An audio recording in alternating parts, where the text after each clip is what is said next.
I have a bunch of questions, but let's start with, we're going to look back on Jurassic World for a quick second, if you guys don't mind.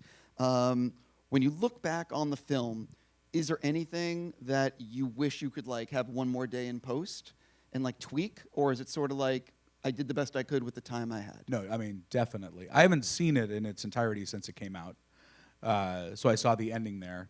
I mean, I think like the obvious answer is like I would just say no, do not run in the high heels, like for sure, like 100%. As far as like the rest of the movie, yeah, like as time goes by, you evolve as a filmmaker, and the way you would want to pace things changes, and so I don't think it would be even fair to let someone go back in time and direct a movie that they directed once. You get it, and you have to set it aside and walk away. What were some of the really difficult shots at the time that are now way easier? I don't know if they're easier. Like that last shot that follows everyone all the way down the street and through the gift shop and back out, that's one long shot that started on a dolly that then handed off to a guy on a motorcycle that then handed off to a techno crane, and we knitted them all together. It's a minute long, and it was the biggest render that ILM had ever done. And it would take days to like actually get to look at it. So by the time we finished the render, we didn't even have enough time to re-render it. We would have to just like paint any fixes into it, but it was extremely, it was a heavy, heavy shot. Are there any Easter eggs that have still not been found? I mean, maybe if someone spots one, I'll say, yeah, that was intentional. But okay. What was the last thing that you took out of the film before you picture locked? There was one little scene. We actually, when we were at Skywalker doing the sound, we always show the movie to everyone who works at Skywalker 1 week ahead, where we do have time to change something. There's a little moment that's in the deleted scenes, which is just Jake Johnson and Lauren Lapkus, who are seeing the Indominus disappear and reappear on the security camera. And it was just this little thing, but we just felt like for pacing we would take it out because we were feeling the way the audience was reacting in the theater, and having that advantage of just being able to like sense the EKG of the movie, just like its heartbeat as it goes along. It allowed us to make little changes at the very last second. I really enjoyed Fallen Kingdom. This is going to be a Fallen Kingdom question. Really enjoyed that film. My only grievance with the film is I felt that the dinosaur prices at the auction were a little low. It's a true story. So Steven Spielberg, my boss, felt that the dinosaur prices were really high. And so we got a note like, this is, they're too expensive, bring them lower. And we felt, I think to someone who's a dinosaur fan, dinosaurs could not be priced high enough. They're absolutely priceless. And so I think there was something going on between like the person who brought us all of this magic has one opinion of the value of dinosaurs and may not necessarily recognize that to us, the fans, the dinosaurs are priceless, that there is no number that you could put on them. So there was just a difference of opinion based on our experience with Jurassic Park itself. Sure. Okay. That's my grievance. Let's jump into... I'll tell him. Right, no, that's literally, that's my one thing. Jumping into the short, talk a little bit about how this whole thing came together. And was there anything, let's actually start with that. How did this whole thing come together? This began, Universal was asked, we'd be interested in doing a short, and I immediately just said yes, and ran out of the room. Don't change your mind. I can't believe you're letting us do this. And so a script came together really quickly, and Emily and I were already working together on Jurassic World 3. And so we collaborated to try and find a way to tell really like the story that you tell over the course of a whole movie of beginning with wonder and heading into to people feeling unsafe and then to being in horrible survival level danger and elements of family and all the things we pack into it. Could we do that in 8 minutes and have it have a real beginning, middle, and an end, and escalate to the level of insanity that these movies tend to go to? And that was really the attempt. And for me, it was an opportunity to go back to the absolute core of what I love about Jurassic Park.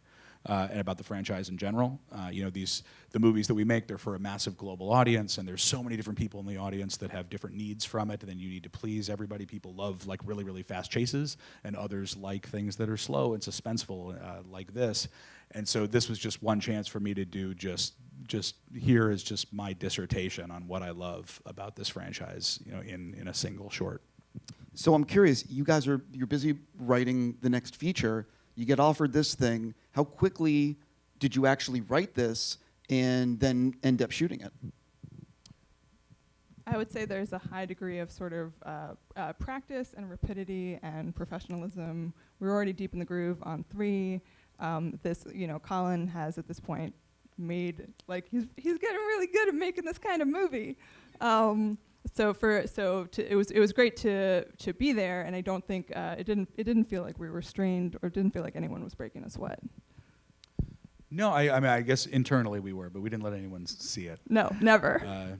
We did it in 5 days in Ireland, and in that period of time, we had to be extremely meticulous and very, very well planned. There was not really much improv on the set. We just didn't have the room for that, and it's actually surprising. You'd think that just a couple people in a box would be the simplest thing to do, and it was actually more complex and difficult to execute than a lot of the larger scenes that you see in a movie like Jurassic World. We had a baby who at a certain point was hanging upside down, and we needed to be careful. We wanted to make sure this baby was safe, and for moments was deeply unhappy, but just for moments. And so we just had to know, like, all right, we've got it, but every cry from him is real. He was not comfortable.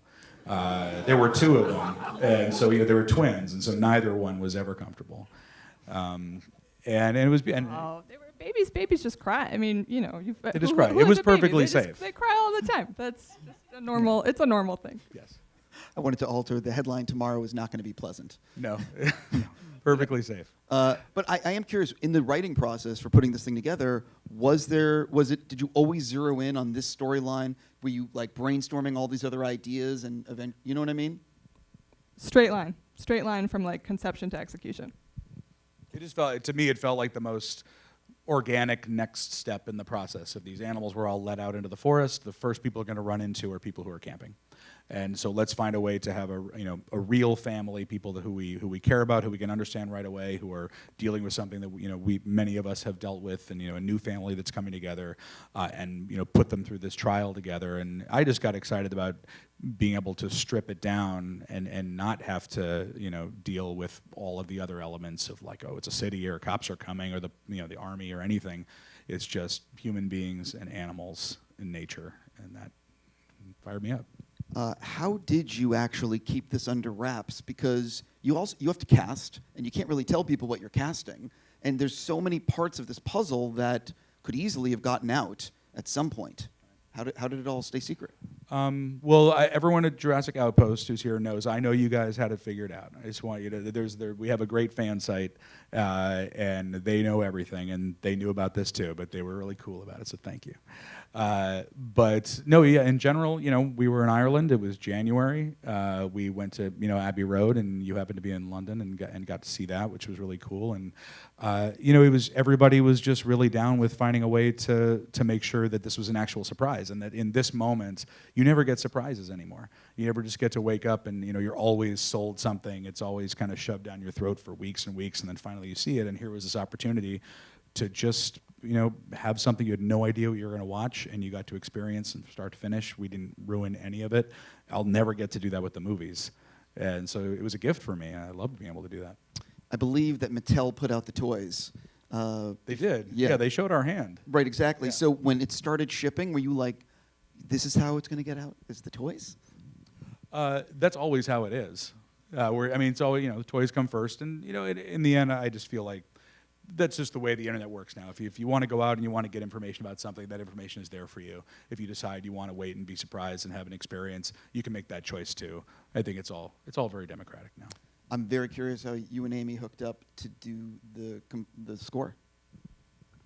Please. I had been at Abbey Road about this time last year in October, working on a DreamWorks short with the Universal team, and about a week later after we got back, Rachel and Mike Knobloch from the Universal team called me and said, Colin Trevorrow just called with this short, and my stomach fell out. And then I just sent a reel, and then I actually thought nothing of it and thought that's never going to happen in a million years. And then the week before Christmas, my agent called and said, you're going to be in London over Christmas, right? And I'm like, no. He's like, aren't you flying home? I'm like, to Ireland. It's not London. And he's like, but you're going to be in London over Christmas. And I was like, okay, I guess I'm going to London. So I flew to London to meet with Colin for a coffee meeting that turned into like a 3-hour hang, and we just hung did drink out. coffee. I don't know what We this did drink is. coffee, yeah. Was it coffee? That's true. And yeah, and he told me all about it, and I was so pumped. And then they went to shoot in Ireland the following week, and I took a couple of weeks and demoed and wrote a score. He said, pick a scene and try it out. And of course, I did the whole thing. And and then a couple of weeks later, I got this lovely email from Colin saying, your demo is effing awesome, let's do this. And then, we worked on the score kind of on and off for 4 or 5 months. There were a couple different versions of it that just as things were progressing, I guess, with the edit and everything, we changed the score. And then we went to Abbey Road in May and recorded a 80-piece orchestra, which you were there for, which was very fun. And I had a little cry on the podium with the John Williams theme. The one thing that I thought was amazing about Amy's work is the way that she incorporates the Giacchino and the Williams music into it so effortlessly. But if anything changed over our time working on it, it was the encouragement to write your own theme and to add, which I know was like a big fear for you. Colin initially had said that, and I kind of thought, nah, like, it's Jurassic. Who am I to ever try to contribute anything new to this amazing franchise that I'm so in love with and grew up with? And he kept pushing, like, let's have a big rock theme. And I'm like, derived from the Giacchino theme, though. He's like, no, and just like super forced me to write the theme, which you hear 3 times in the short. I definitely want to know what it's like stepping into, for you, Abbey Road. You were in the studio where the Beatles recorded so much of their iconic music, if not all of it. What is it like recording in that room, and for you being there? I mean, it's just a magical place. Oh yeah, it's pure magic, and the musicians there are just insane. Like, we put pretty difficult charts down in front of them, and they sight read it. We were all just absolutely blown away, and I kept saying, we'll get this in 5 or 6 takes, and we'll piece it together, and they just nailed it first time. And it was, everyone had goosebumps, and it's a really magical place. Yeah, did you ask for like extra takes just to milk being in Abbey Road? We did for the brass, because I remember towards the end we had kind of like an hour of extra time because they'd gotten through it because they were so good. So we just kept doing the end credits over and over just to enjoy it. Speaking of the end credits, I think everyone here would agree the end credits in this is awesome. Like, Thank just awesome. I want to know where that idea came from. Let's start with that. It actually came after the fact. We'd done it, and we had a cut of it, and it was just in the editing room, and it was this sense that, it was more of a macro question of, all right, well, why is this? Like, where does this fit into the story that we're telling? And it felt like, one of Amy's instincts was, we could have ended it musically when you're pulling away from the family with music that sounds like it's reassuring and that they're safe now. And her instinct was, no, let's make it, this is dreadful and terrible, and oh my God, the foreboding image that we're showing you suggests far more chaos and destruction to come. And so when I finally heard it with that picture, there was this sense of, well, let's just show what this is suggesting, and it actually, I think it ultimately elevated the short to really be about the status quo, the state of the world that we're heading into, and how that feels and what that really looks like. I believe it's real footage that you sort of put stuff on.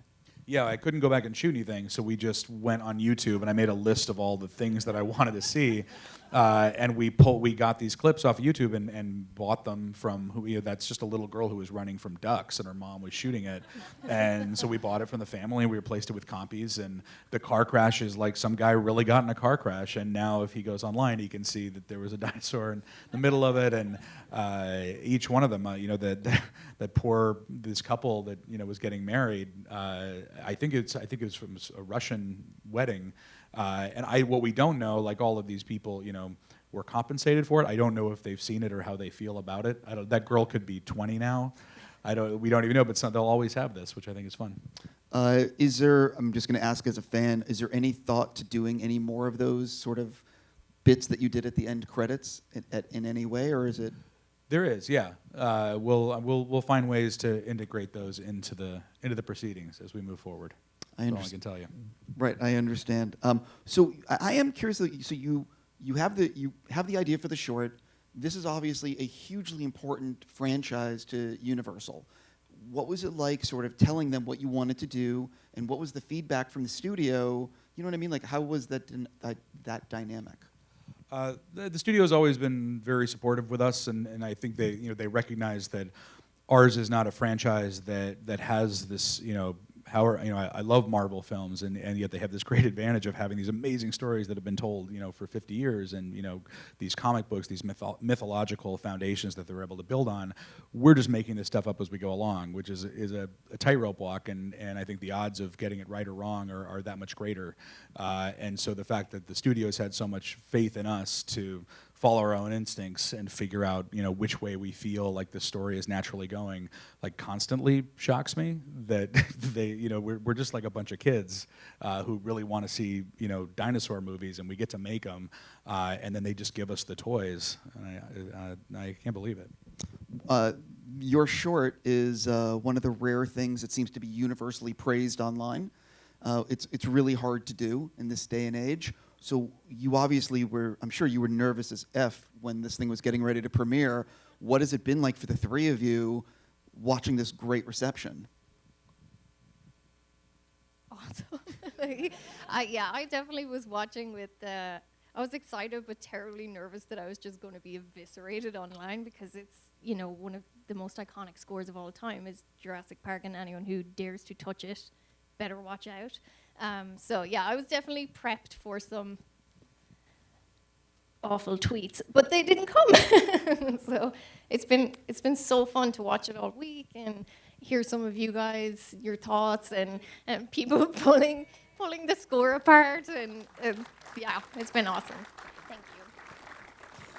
I am so glad that you guys said yes to watch it again, because we didn't get to see it the first time, and I have seen it on the big screen, but just seeing it here again tonight with fans was amazing.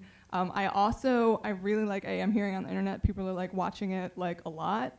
And I think it's a great movie to watch a lot, because I do think, because it's so economical and because it's so packed in there, every time you watch it, like, you see new stuff. Every time I listen to it, I hear new stuff in the mix. I hear, like, a line that I didn't catch that's like interwoven into the montage at the top and stuff like that.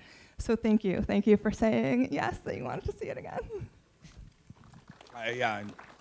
I second all of that. I recognize these moments are fleeting. I saw, my wife came to me and she was like, "Look, on Wikipedia it says that it was received positively by critics and fans alike." And I was like, "No, say it again. Just say it again. I haven't heard that in a really long time, please." We put our hearts into this. We put our soul into it every time. And sometimes, it's received one way, and sometimes received another. So to have something go like this, it meant a lot to me. So thank you very much.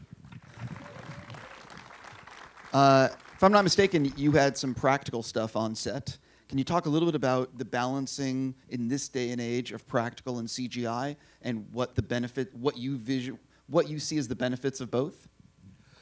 There's actually J.A. Bayona innovated some things on Fallen Kingdom that we have been able to move forward with, and that he realized that we can actually, from a budgetary level and just like a logistical, practical level, we can up the number of animatronic, like actual practical animals that we have, if we're not relying on all of the little, all of the hydraulics, the really heavy inner workings of these, the ones that Steven used on the first two movies and that Joe Johnston used, that are massive, amazing, beautiful creatures.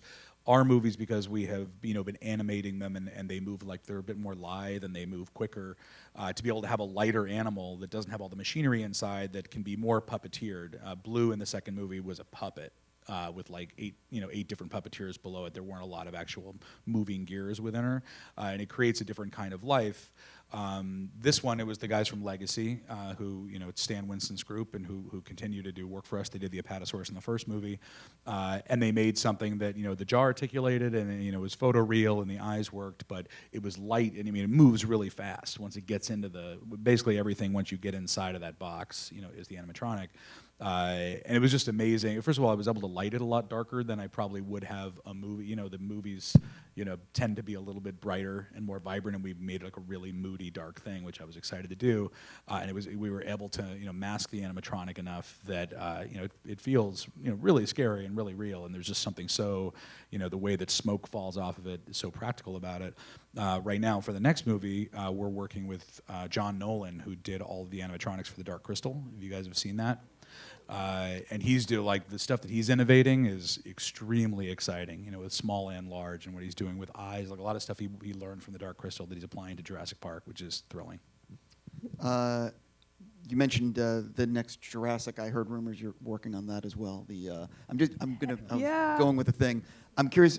I'm sure people are wondering, are there things in the short film that are little Easter eggs to what's coming? And how much is it sort of like, this is just a one shot, you know, it's not really meant to tie in? I mean, Same world, same fabric. You will see strands. That's all I'm gonna say.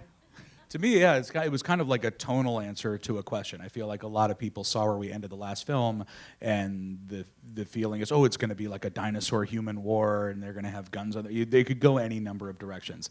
And so I think for me, it was important for us to answer that question very clearly and to say, look, this is how we see this. These are real animals in our world that we now have to navigate and figure out how to coexist with. And I think, just making sure the audience understands from what angle we're approaching this creatively, I think will help us head into the next movie in the same headspace. Sure.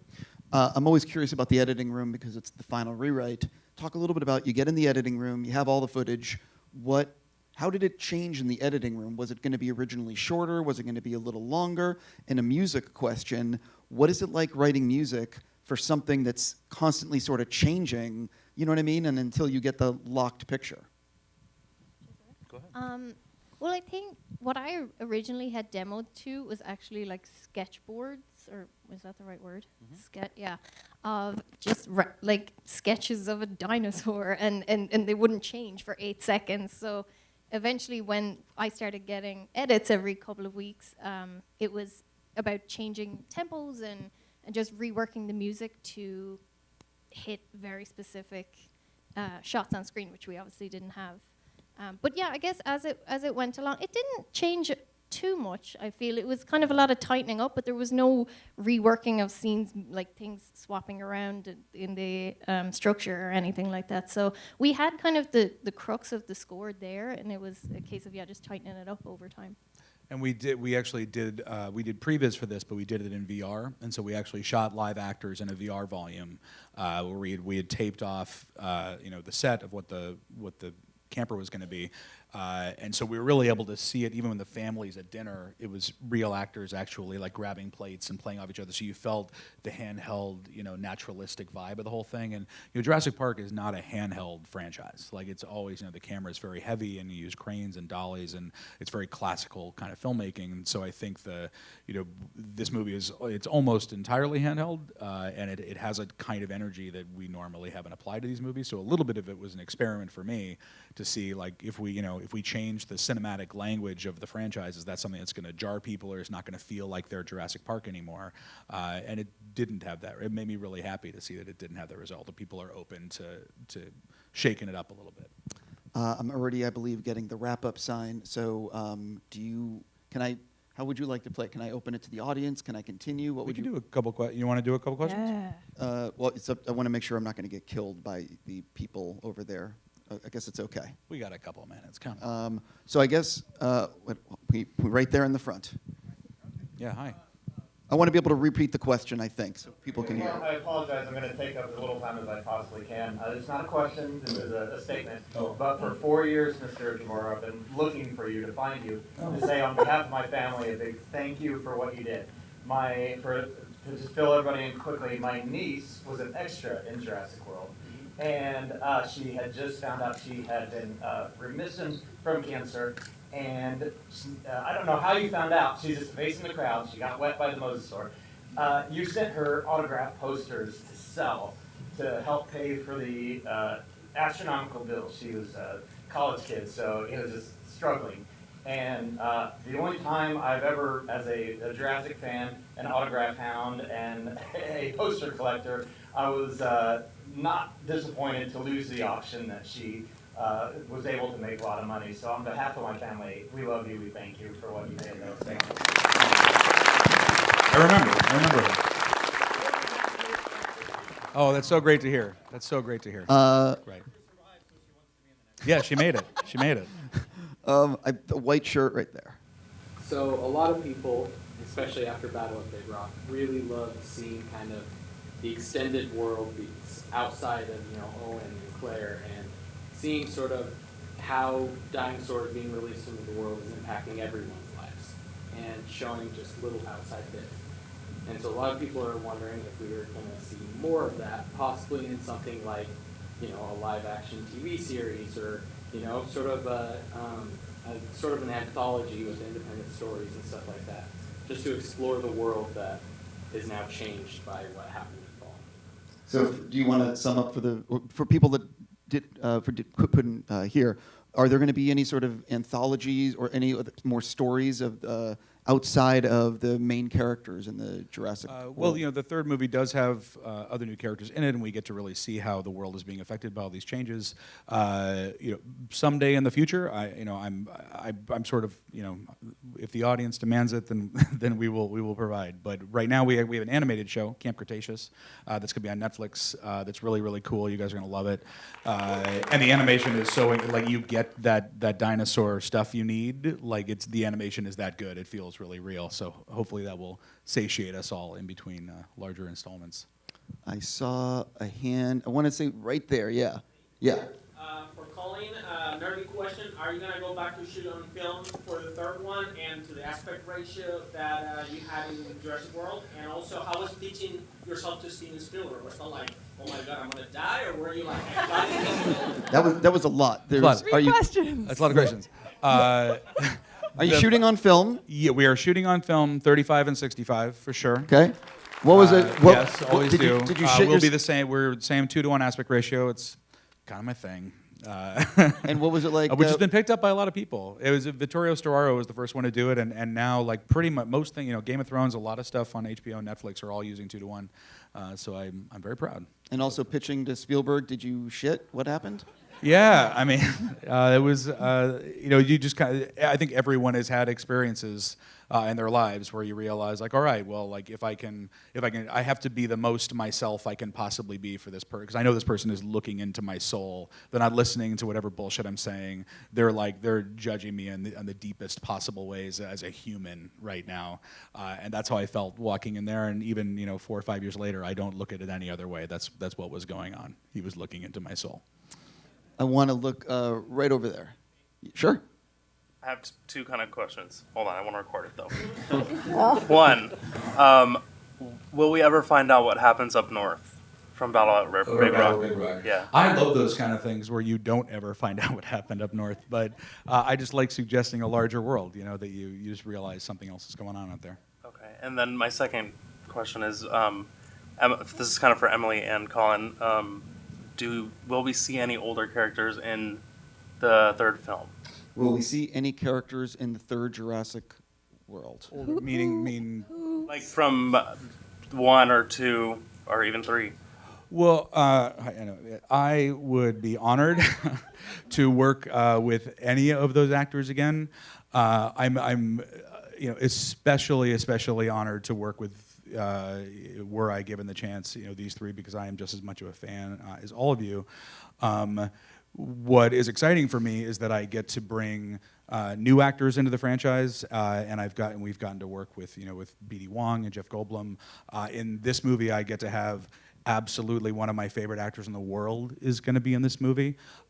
She also happens to have been in Jurassic Park, and she's here right now. Laura Dern, can you come out here? Is she here? There she is.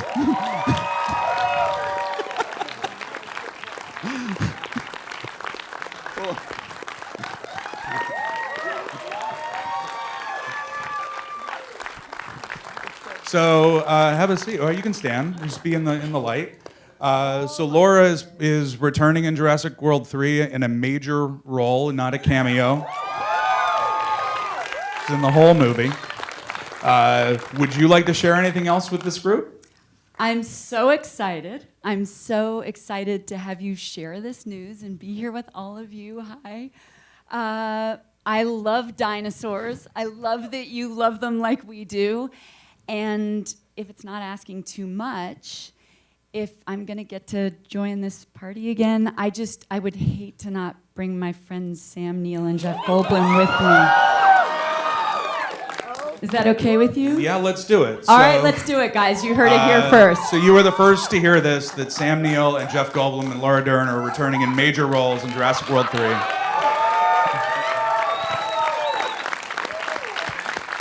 Thanks, you guys, for coming tonight. You are the hardcore fans. We love you very much.